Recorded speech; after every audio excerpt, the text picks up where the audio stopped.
പ്രിയ കൂട്ടുകാരെ, ഐസക് അന്നയുടെ മറ്റൊരു ക്ലാസ്സിലേക്ക് എല്ലാവർക്കും സ്നേഹപൂർവ്വമായ സ്വാഗതം. ഇന്നത്തെ ക്ലാസ്സിൽ LSS വിദ്യാർത്ഥികൾക്കായിട്ടുള്ള കുറച്ച് പ്രീവിയസ് ഇയർ ചോദ്യങ്ങളാണ് നമ്മൾ ഡിസ്കസ് ചെയ്യുന്നത്. തീർച്ചയായിട്ടും നിങ്ങൾ ഈ ക്ലാസ്സുകൾ കാണുന്നതിനോടൊപ്പം നോട്ട്സുകളും കുറിച്ച് വയ്ക്കുകയാണെങ്കിൽ LSS നിങ്ങൾക്ക് വിജയിക്കാനാകുമെന്ന് ഞാൻ ഉറപ്പ് നൽകുന്നു. ഈ ചാനലിലൂടെ LSSൻ്റെ ക്ലാസ്സുകൾ ധാരാളം നൽകി പോരുന്നുണ്ട്.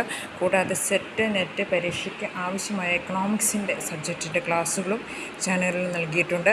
തീർച്ചയായിട്ടും നിങ്ങൾ ഈ ചാനൽ സബ്സ്ക്രൈബ് ചെയ്യാൻ മറക്കരുതേ. ഇപ്പോൾ ഒന്നാമത്തെ ചോദ്യം നോക്കാം. എല്ലാ LSS വിദ്യാർത്ഥികൾക്കും ഞാൻ ഒരിക്കൽ കൂടി സ്വാഗതം ചെയ്യുന്നു. ഒന്നാമത്തെ ചോദ്യം നോക്കിയാലോ. സൂചനകളിൽ നിന്നും തിരിച്ചറിയും. 2020 ഒന്നാമത്തെ ചോദ്യം എന്ന് പറയുന്നത് കുറച്ച് നമുക്ക് ക്ലൂസ് തന്നിട്ടുണ്ട്.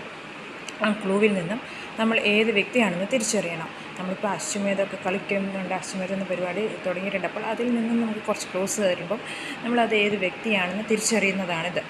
2024 100ാം ചരമവാർഷികം ആധുനിക കവിത്രയത്തിൽപ്പെടുന്നു. കായിക്കരയിൽ ജനനം, പ്രരോദനം എന്ന കൃതി രചിച്ചു. അപ്പോൾ 4 ക്ലൂസാണ് നമുക്ക് തന്നിട്ടുള്ളത്. 2024 100ാം ചരമവാർഷികം ആധുനിക കവിത്രയത്തിൽപ്പെടുന്നു. ആധുനിക കവിത്രയത്തിൽപ്പെടുന്നത് ആരെല്ലാമാണെന്ന് നിങ്ങൾക്കറിയാമോ? ആശാൻ, വള്ളത്തോൾ. അപ്പോൾ ഇവരിൽ 3 പേരിൽ ഒരാളാണെന്ന് മനസ്സിലായി. പിന്നെ കായിക്കരയിൽ ജനനം. കായിക്കര എന്ന് പറഞ്ഞ സ്ഥലത്താണ് ജനിച്ചത്. പ്രരോദനം എന്ന കൃതി രചിച്ചു. പ്രരോദനം AR രാജരാജവർമ്മയുടെ നിര്യാണത്തെ തുടർന്നാണ് അദ്ദേഹം രചിച്ചത്. അപ്പോൾ ആരാണ് ആ വ്യക്തി? കുമാരനാശാൻ. ഒരു ബോട്ട് അപകടത്തിൽപ്പെട്ടാണ് അദ്ദേഹം മരിച്ചത്. അപ്പോൾ അദ്ദേഹത്തിൻ്റെ 100ാം ചരമവാർഷികമായിരുന്നു 2024. സോ ആ സൂചനകളിൽ നിന്ന് നമുക്ക് ലഭിക്കുന്ന വ്യക്തി ആരാണ്? കുമാരൻ ആശാൻ. ഓക്കെ. അടുത്തത് അക്ഷരമാല ക്രമത്തിൽ എഴുതുക. ഇംഗ്ലീഷിലും നമുക്ക് ചോദിക്കാം, മലയാളത്തിലും ചോദിക്കാം. അപ്പോൾ നമുക്ക് മലയാളത്തിലൊന്ന് നോക്കാം. നമ്മൾ എഴുതിയേക്കുന്നത് മേഘമുണ്ട്, മാരിയുണ്ട്, മോഹം, മൈന, മംഗളം. ഓക്കെ. ഇതിൽ നമ്മൾ ഈ ചിഹ്നങ്ങൾ പഠിക്കണം. ചിഹ്നങ്ങളുടെ ഓർഡർ ആ ഈയുടെ ചിഹ്നം, ഈയുടെ ചിഹ്നം, ഊൻ്റെ ചിഹ്നം. അപ്പോൾ നമുക്ക് അതനുസരിച്ച് ഓർഡറിൽ നോക്കുകയാണെങ്കിൽ ഡിക്ഷണറിയിൽ വരുന്ന ഓർഡറിൽ ആദ്യം വരുന്നത് മാരി, രണ്ടാമത് വരുന്നത് മേഘം, മൂന്നാമത് വരുന്നത് മൈന, മോഹം, ദെൻ മംഗളം. ഓക്കെ. കഥകളിയിൽ പച്ചവേഷത്തിൽ പെടാത്ത കഥാപാത്രം ശ്രീകൃഷ്ണനാണ്, രാവണനാണ്, ധർമ്മപുത്രനാണ്, ദമയന്തിയാണ്. പച്ചവേഷത്തിൽ പെടാത്തത് ദമയന്തിയാണ്. ദമയന്തിയുടെ വേഷം എന്താണ്? മിനുക്കാണ്. സ്ത്രീ വേഷം മിനുക്കാണ് കേട്ടോ. അടുത്തതായി ലോക ഭൗമദിനം എന്നാണ് ഏപ്രിൽ 22. ലോക ഭൗമദിനം എന്നാണ് ഏപ്രിൽ 22. അതുപോലെയുള്ള കുറച്ച് ഡേയ്സുകൾ നോക്കണം. ഇന്ന് നവംബർ 26ാം തീയതിയാണ്. നവംബർ 26ാം തീയതി ഭരണഘടനാ ദിനവും നിയമദിനവുമാണ്. ഭരണഘടനയുടെ ഇത്തവണത്തെ പ്രത്യേകത അനുസരിച്ച് ഭരണഘടന നിർമ്മിച്ചിട്ട് 75ാം വർഷം തികയുകയാണ്. ഈ ഭരണഘടന പ്രാബല്യത്തിൽ വന്നത് 1950 ജനുവരി 26ാം തീയതിയാണ്. ഓക്കെ. ഭാരതരത്നം നേടിയ ആദ്യത്തെ സംഗീതജ്ഞയാണ് MS സുബ്ബലക്ഷ്മി. ലതാ മങ്കേഷ്കറൊക്കെ ഓപ്ഷൻ ഉണ്ടാവാം. പക്ഷേ ആദ്യത്തെ സംഗീതജ്ഞ എന്ന് ചോദിച്ചു കഴിഞ്ഞു കഴിഞ്ഞാൽ MS സുബ്ബലക്ഷ്മിയാണ്. അടുത്തത് നമുക്ക് നമ്മുടെ EVSൽ ഒരു 5 മാർക്കിൻ്റെ ക്വസ്റ്റ്യൻസ് ഇതുണ്ടാകും. എന്തെങ്കിലും എക്സ്പെരിമെൻറ്റ് എക്സ്പ്ലെയിൻ ചെയ്യാനുണ്ടാവും. അപ്പോൾ നമ്മുടെ എക്സ്പെരിമെൻറ്റിൽ ശ്രദ്ധിക്കേണ്ട കാര്യങ്ങൾ നോക്കാം. Stages for preparing an experiment note. ഒരു എക്സ്പെരിമെൻറ്റ് നോട്ട് തയ്യാറാക്കുമ്പോൾ നമ്മൾ എന്തെല്ലാം ശ്രദ്ധിക്കണം? ഒന്ന്, ടൈറ്റിൽ വേണം. അതായത് എന്താണ് നമ്മൾ എക്സ്പെരിമെൻ്റ് അല്ലെങ്കിൽ പരീക്ഷണം നടത്താൻ പോകുന്നത്, അതിനൊരു തലക്കെട്ട് വേണം. അതാണ് ടൈറ്റിൽ എന്നതുകൊണ്ട് ഉദ്ദേശിക്കുന്നത്. ഓക്കെ. രണ്ടാമത്തത് എയിം, ലക്ഷ്യം. എന്താണ് നമ്മൾ കണ്ടുപിടിക്കേണ്ടത്? അപ്പോൾ ആ പരീക്ഷണത്തിലൂടെ നമുക്ക് കണ്ടുപിടിക്കേണ്ടത് എന്താണ്, അതാണ് എയിം അല്ലെങ്കിൽ ലക്ഷ്യം എന്ന് പറയുന്നത്. പ്രൊസീജിയർ, അത് കണ്ടുപിടിക്കേണ്ട വിധം. പ്രവർത്തനം, ആ പ്രവർത്തനത്തെയാണ് നമ്മൾ പ്രൊസീജിയർ എന്ന് പറയുന്നത്. ഒബ്സർവേഷൻ, ആ പ്രവർത്തനത്തിൻ്റെ റിസൾട്ടായിട്ട് നമുക്ക് എന്ത് നിരീക്ഷിക്കാൻ പറ്റി, എന്ത് കണ്ടുപിടിക്കാനായിട്ട് സാധിച്ചു. ഇൻഫറൻസ്, അതിൽ നിന്ന് അവസാനിക്കുന്ന കൺക്ലൂഷൻ. എന്താണ് നമുക്ക് അതിൽ നിന്ന് ആ പരീക്ഷണത്തിൽ നിന്ന് നമുക്ക് എന്താണ് കണ്ടുപിടിച്ചത് എന്നുള്ളതെല്ലാമാണ് ഇൻഫറൻസ്. ഇഫ് ഓൾ ഒബ്ജക്ട്സ്, അപ്പോൾ നമുക്ക് ഇത്രയും വേണം. അപ്പോൾ നമുക്കിവിടെ ചോദ്യം തന്നേക്കുന്നത് if all objects occupy space do an experiment and note down your findings. എല്ലാ വസ്തുവിനും സ്ഥിതി ചെയ്യാൻ സ്ഥലം ആവശ്യമാണോ എന്നാണ് നമ്മുടെ ചോദ്യം. അപ്പോൾ നമ്മുടെ ചോദ്യം എന്ന് പറയുന്നത് എല്ലാ വസ്തുവിനും സ്ഥിതി ചെയ്യാൻ സ്ഥലം ആവശ്യമാണോ എന്നാണ്.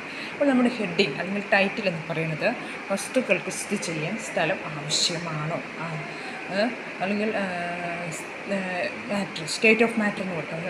മാറ്റർ, സ്പേസ് എന്ന് കൊടുക്കാം. ഓക്കെ.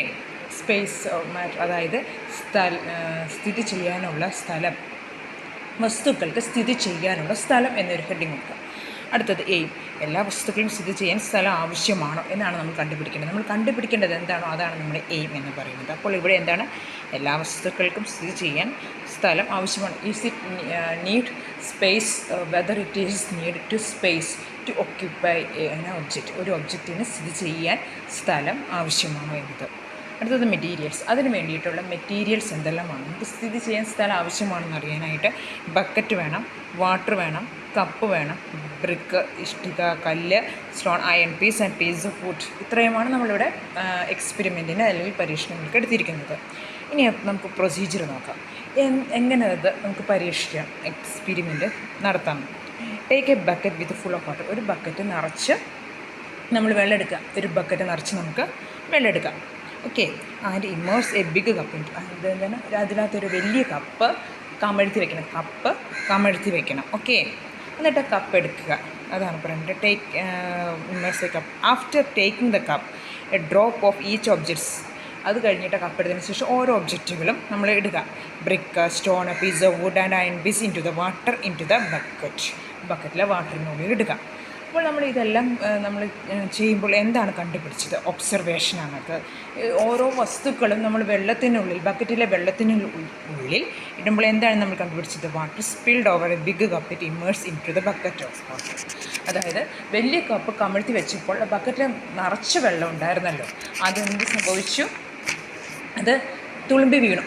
അതുപോലെ തന്നെ മറ്റു ഒബ്ജക്റ്റുകളും വെച്ചപ്പോഴത്തേക്കും എല്ലാ സമയത്തും ബക്കറ്റിലെ വെള്ളം കനം കൊണ്ട് തുളുമ്പി വീണു. അപ്പോൾ ഇതിൽ എന്നാണ് നമ്മൾ കൊടുക്കുന്നത്. എല്ലാ ബക്കറ്റിലെ ഓരോ സാധനങ്ങൾ ഇടുമ്പോഴും ആ ബക്കറ്റിൽ നിറച്ചുണ്ടായിരുന്നതുകൊണ്ട് ആ വെള്ളം തുളുമ്പി വീണു. ഓക്കെ. അപ്പോൾ ഇതിനെല്ലാം കിട്ടുന്ന ഇൻഫറൻസ് എന്ന് പറയുന്നത്, നിഗമനം എന്ന് പറയുന്നത്, എല്ലാ വസ്തുക്കൾക്കും സ്ഥിതി ചെയ്യാൻ it need space to occupy any objects. സ്ഥിതി ചെയ്യാൻ സ്ഥലം ആവശ്യമാണ്. വലിയ വസ്തുക്കൾക്ക് കുറച്ചും കൂടി കൂടുതൽ സ്ഥലം ആവശ്യമാണ്. ചെറിയ വസ്തുക്കൾക്ക് കുറച്ച് സ്ഥലം മതി. ഇത്രയും നിങ്ങൾ അവിടെ എഴുതി വയ്ക്കണം.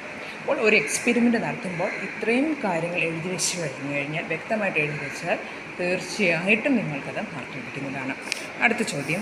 വഴിയോരങ്ങളിൽ അലഞ്ഞുതിരിക്കുന്നവർക്ക് വിശ്രമസ്ഥലം ഏർപ്പെടുത്തുന്ന പദ്ധതിയുടെ പേരാണ് എൻ്റെ കൂടെ. എന്താണ്?